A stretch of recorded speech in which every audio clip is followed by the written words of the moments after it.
চিংড়ি মাছের fish finger শুনেছেন কোনো দিন? দেখুন আমি তৈরি করতে আছি কেমনভাবে।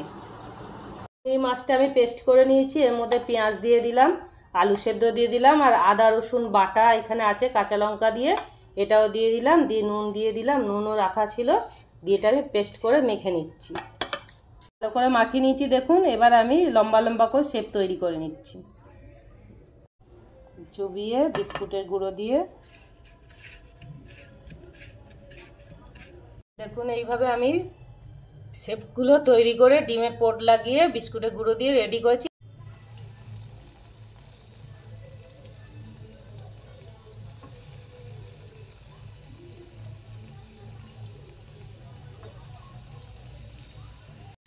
ভাজাটা হয়ে গেছে হালকা হালকা করে, দেখুন এবার আমি এটা তুলে নেব। সন্ধ্যেবেলার জলখাবারে অতি সহজেই কিন্তু এই চিংড়ি মাছের ফিশ ফিঙ্গার রেসিপিটা আপনারা বানিয়ে দেখতে পারেন, খুব ভালো লাগবে।